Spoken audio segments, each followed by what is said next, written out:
Hi, I'm Josh Ledgard, and this is the On Growth podcast from KickoffLabs.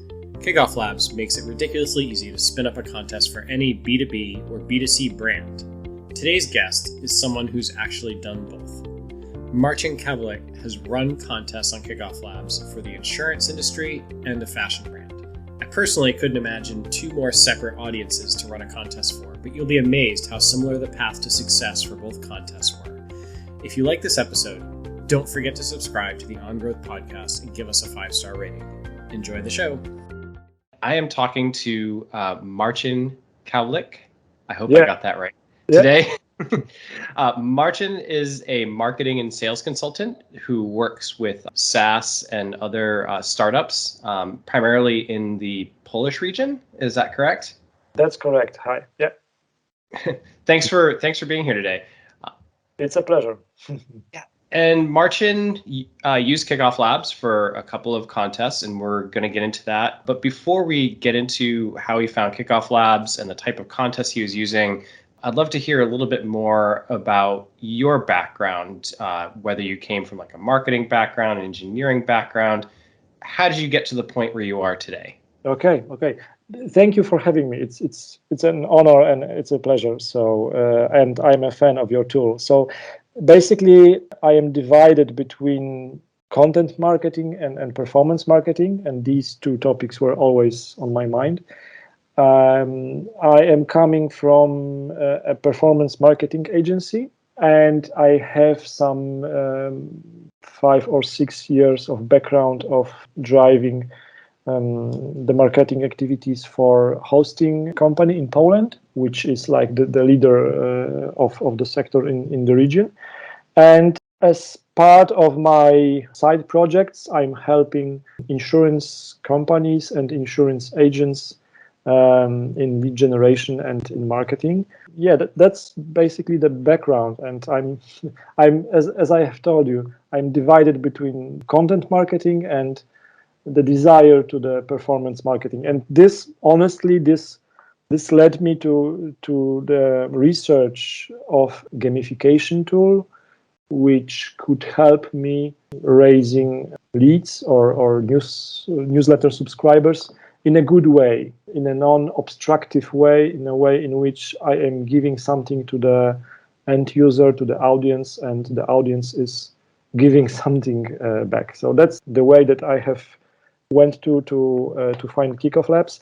I was testing also some other solutions like Gleam.io. In the end, I think that if I will be doing some other contests in the future, I will be using KickoffLabs. And I have tested you guys for a couple of months for 2 contests, which are, and this is funny, which are targeting completely different target groups, but I think that we will get to this in a moment. Absolutely. That's a great introduction. So to summarize, you found KickoffLabs because you were looking for a solution to gamify the lead generation a bit. But I think more importantly to that, you use the word kind of getting the leads engaged so that they were an active part of the campaign as opposed to just a passive entity joining the campaign. Totally.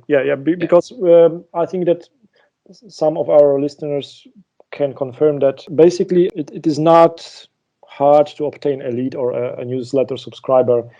It is hard to obtain a lead or a newsletter subscriber which is active, which is a high quality of a lead. And I was looking for a solution which is also can be connected to MailChimp, for example, and so on. Yep. So that was the approach. Yeah, absolutely. I mean, it's really hard to find those engaged individuals, and there's benefits to doing it in terms of like the open rate long term, finding people who become influencers for your brand or the company as well. And that's absolutely one of the key reasons why we run KickoffLabs is that belief that the engaged audience is a more fruitful audience for people who are looking to get more subscribers. They're not just a subscriber, they can become advocates for your brand. Correct. So let's dive into, I think we talked a little bit earlier, the first audience you were targeting and the first contest you tested KickoffLabs with was a B2B audience. Is that correct? Yeah. So I have a couple of thoughts that I would like to share, but let's give some perspective first, some context. Yep. So let's focus first on those insurance agents. So basically, since like a couple of years, I am running my own podcast, which is created, targeted, or desired for insurance agents in Poland or for the insurance industry in Poland in general. And there I'm describing how to do proper marketing, proper sales, generate insurance leads, and so on. And basically, the target audience are insurance agents, insurance agency owners, and insurance companies in Poland. And I have a lot of different lead magnets. These are PDF files, ebooks, free consultations, free subscriptions, and so on. And one of those leads magnets that I was testing was basically a contest, a prize, a giveaway, you name it, of a book which was written by my friend. So this book, written by an insurance agent, is basically something between a handbook for upcoming agents, how to sell insurance. And he is a very known, let us say, persona in the insurance world of Poland. And we were thinking, how can we promote this book and promote his business, and how can I build my audience, build my subscription audience, build my newsletter audience further with this cooperation. So we have decided that each month we will give away one book to the person who basically gets the most points. And that was the whole approach to this contest. Just to quickly recap what I heard there. So you, in the insurance space, you knew this person who was well recognized, Yep. who had his own brand, and wrote a book that the potential leads or customers that you were after having on your newsletter list would be interested in. So it was Exactly. when you talk about choosing a contest prize, because this is a challenge that our audience frequently comes in, is how do they choose a contest prize? You went the direction of saying the reward for the top the person with the most points each month is going to be this downloadable book, which has some perceived value, a physical book. Okay, Yeah, a physical yeah. copy of the book, so it has more perceived value Yeah. to your to the audience that you're trying to get. Yes. And not only that, it doesn't just have value, but it's directly related to the type of product that you were ultimately selling them. So you weren't giving them, the complete Harry Potter series for an insurance for an insurance name. You were giving them something that was related that helps them solve their problem anyway. Yes, I think it's crucial, and it's extremely important that price, the lead offer, contest price, however you name it, is strictly connected to the problem or to the solution to the problem which our target audience is having. Mm-hmm. It's very important, I think. Absolutely. So you chose the contest prize. Yeah. And when you set up the contest, can you describe the pitch for people to enter and what you are asking them to do to earn more entries or points in the contest? Sure. So luckily for me, I have some screenshots of this campaign.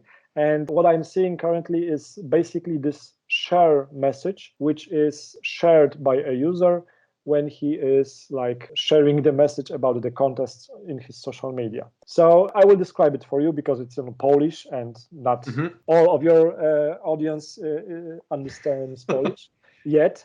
So basically the message is that's a picture of the author of the book holding this book.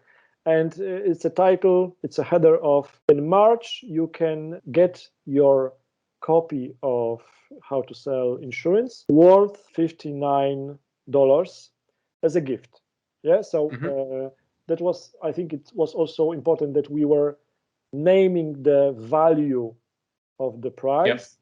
And then we were saying you can get this as a gift or in a contest. And in the description, I can read that it was written every month.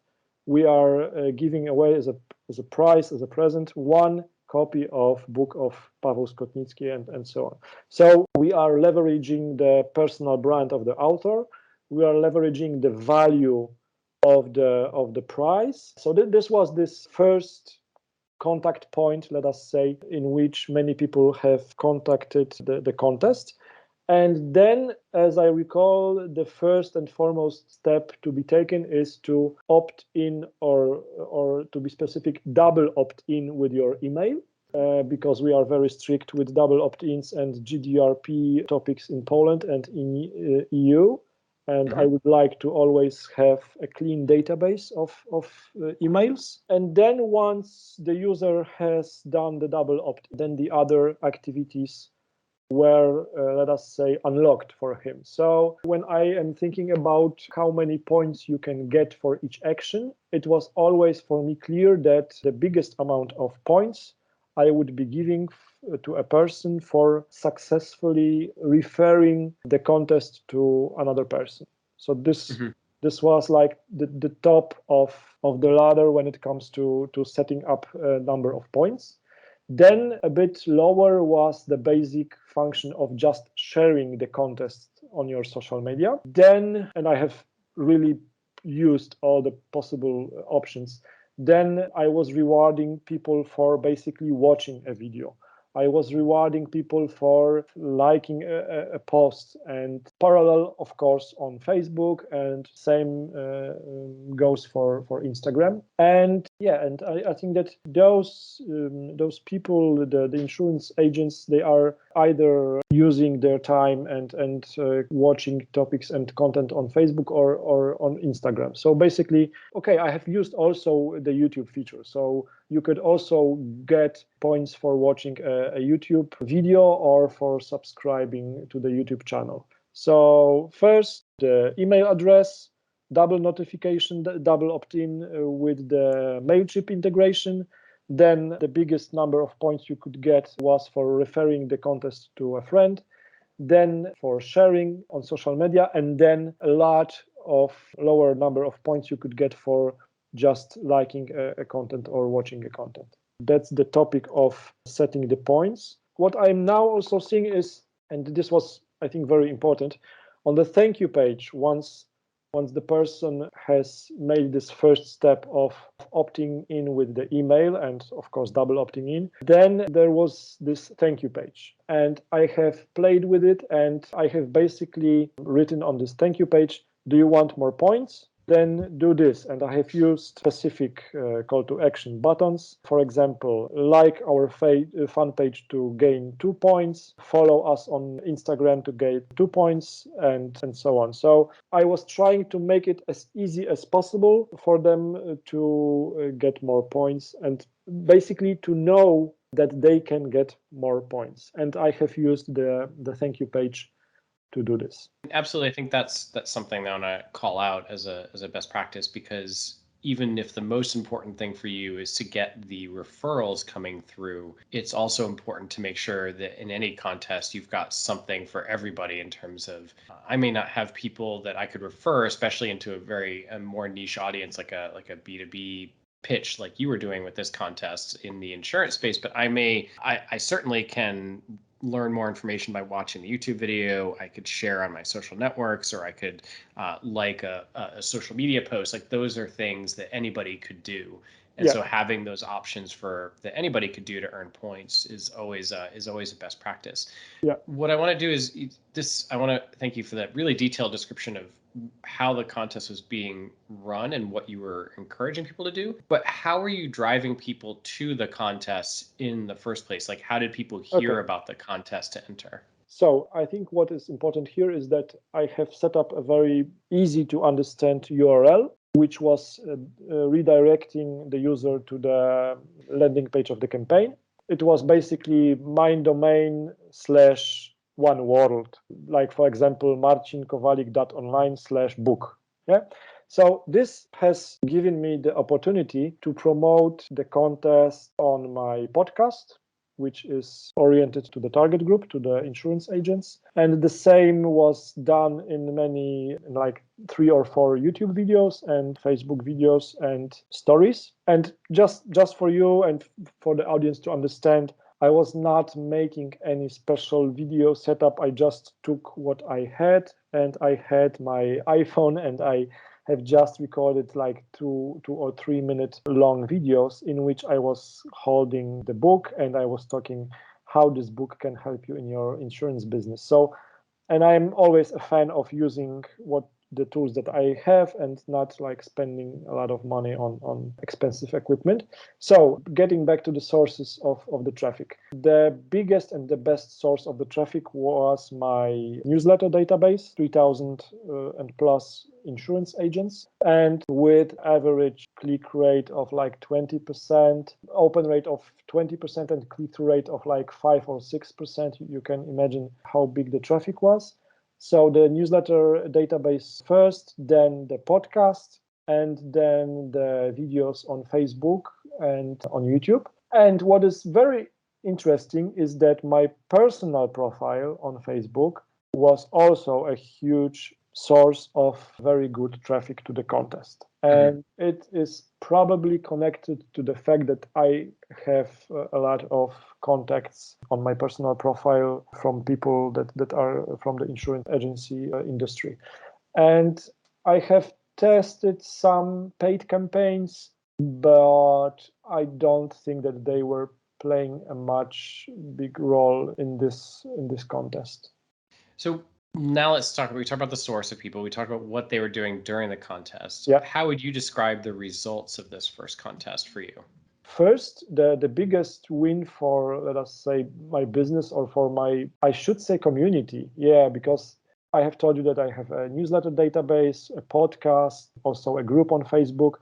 I think it's becoming more of a community behind the things that I'm doing than less a business. These are connected, of course, but it's a question of approach. So the foremost important thing, I guess, for me is the positive feedback from the community, because the product is interesting. The product, by the product, I mean the book of the author. The book on insurance selling was needed, and the author is widely known.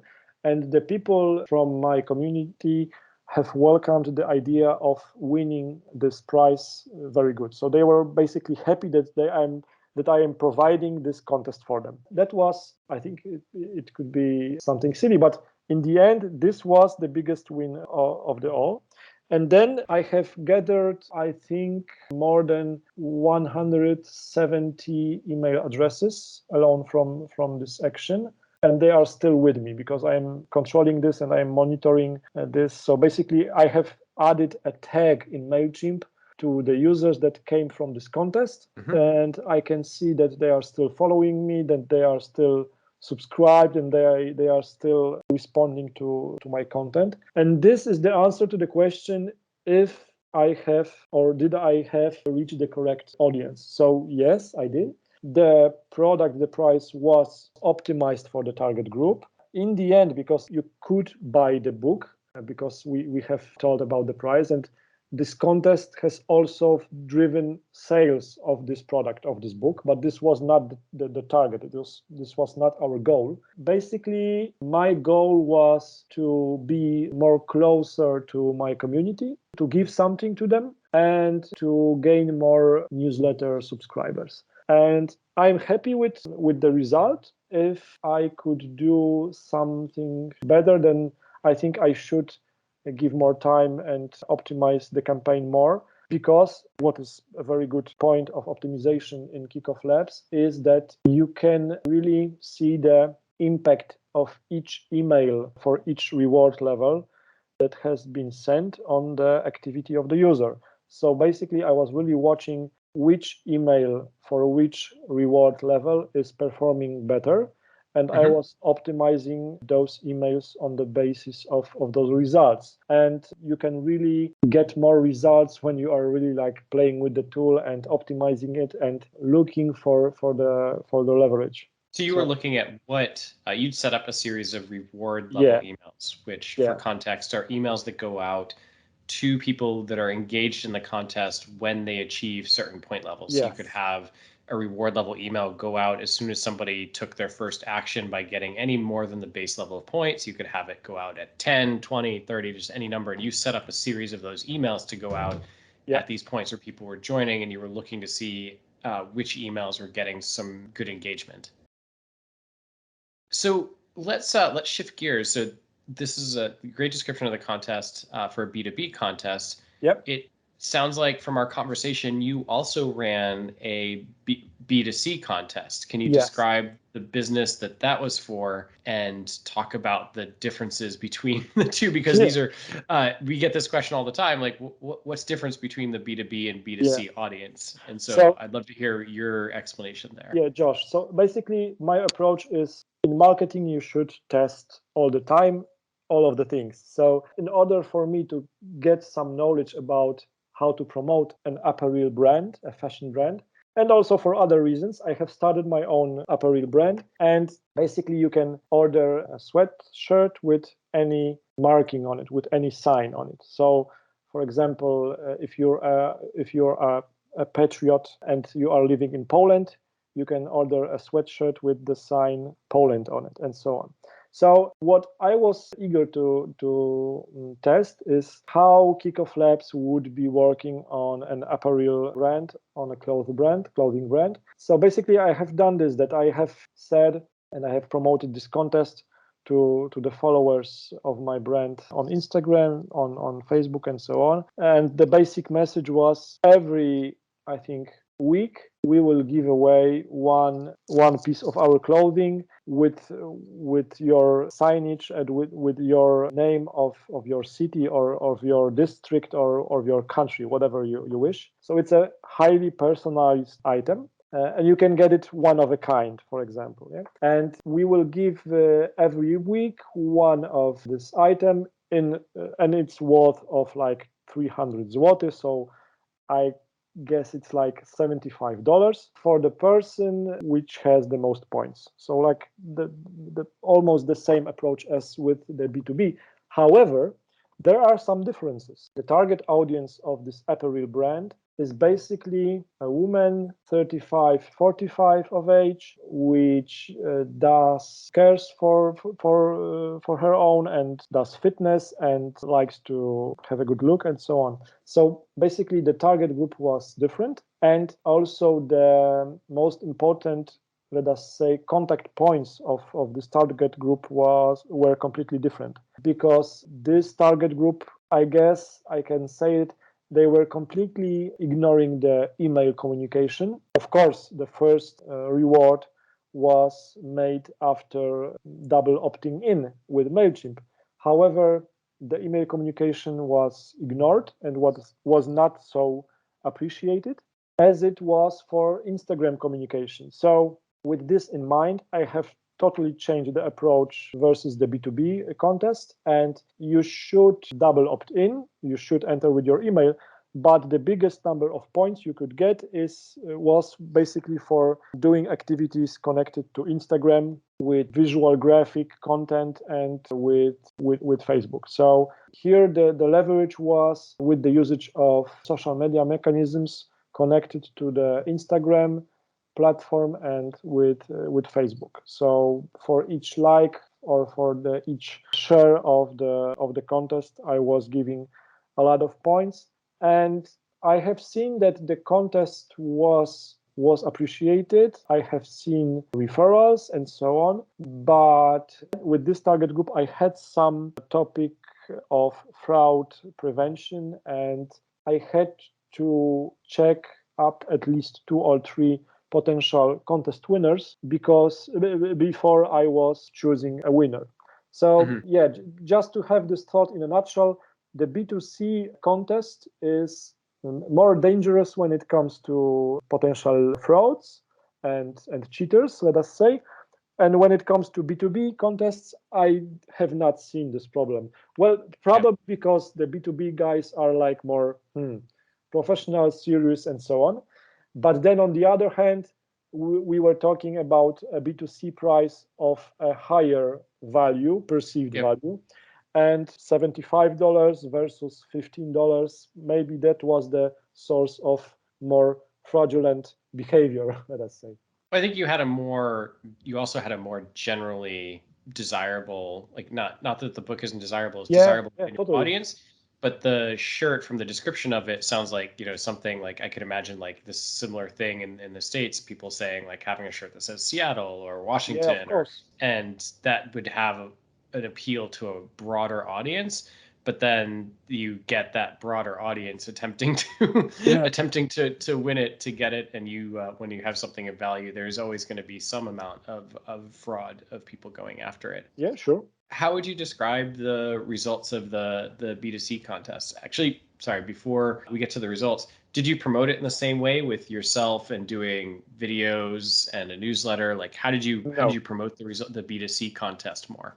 The B2C contest, the approach to the promotion of the B2C contest was different because I don't have the need of standing with my personal brand or with my face as a person behind this apparel brand.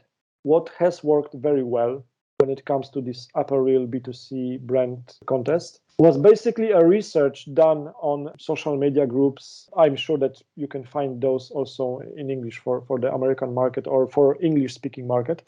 Basically, I have found a group on Facebook which is gathering influencers, or let us say wannabe influencers or potential influencers. And I have asked openly, hey, I am looking for people in my target group, women 35, 45, who have some following, and I would like you guys to have a sweatshirt with your city name on it in exchange for you guys sharing the info about the contest.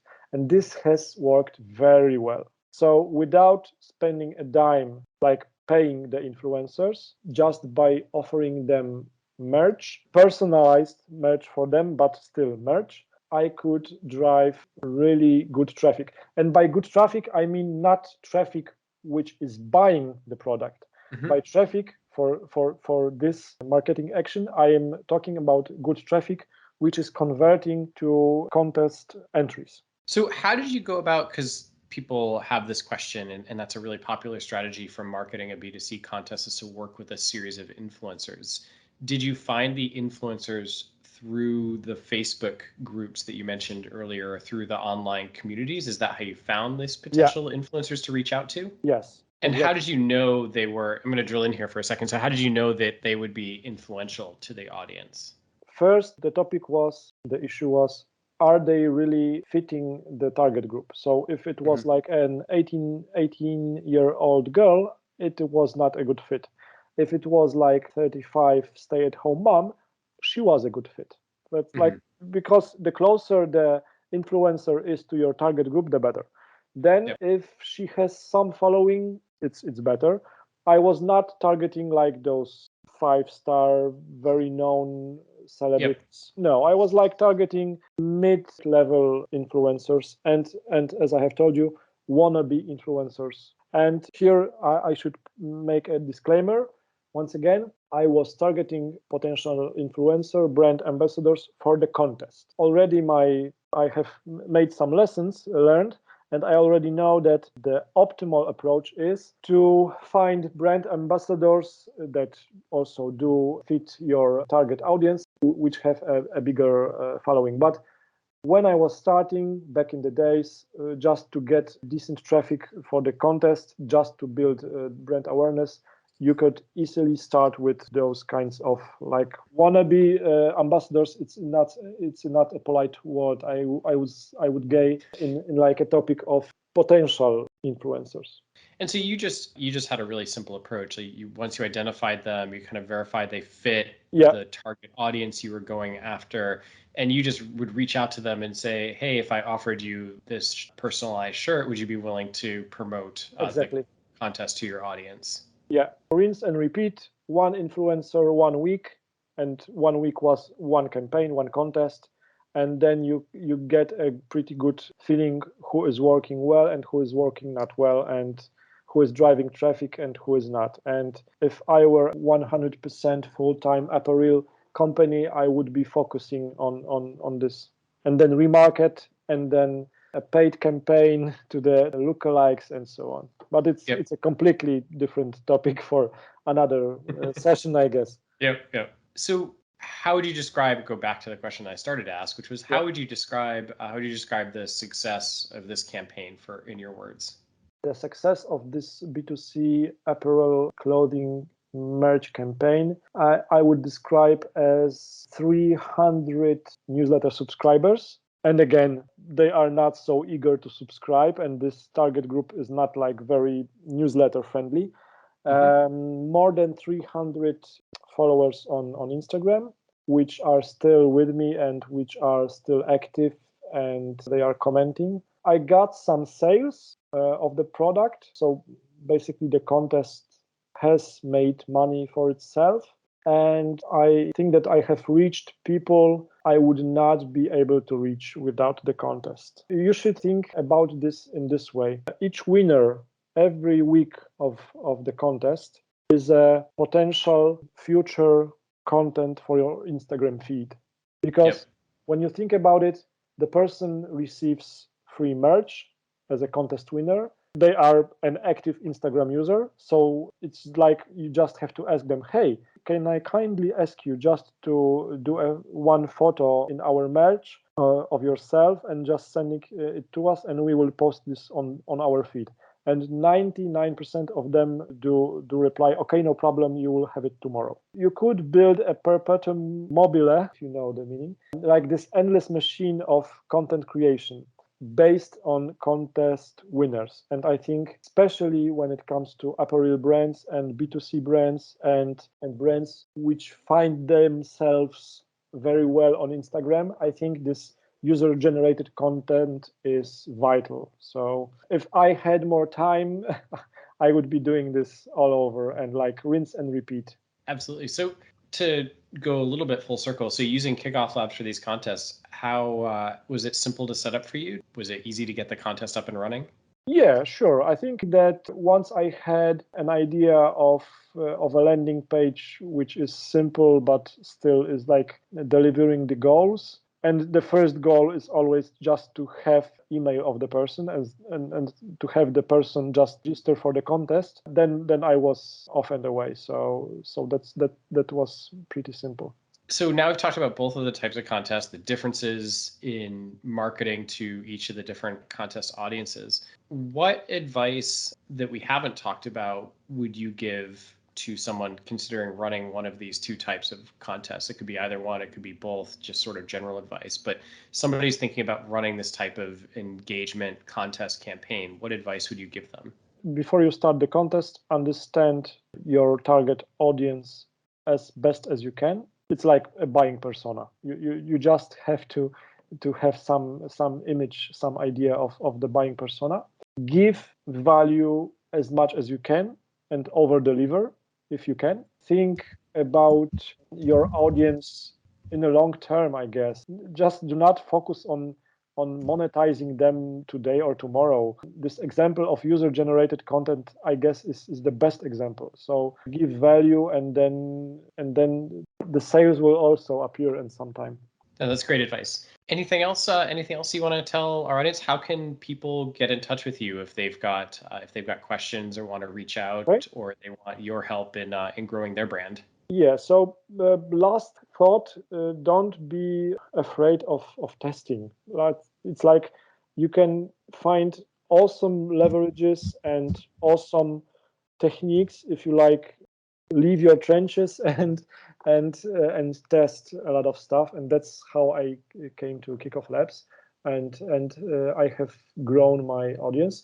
And if anyone has any thoughts or any questions, go to marcinkowalik.online, and that's it. You will find me with a photo and with some contact details.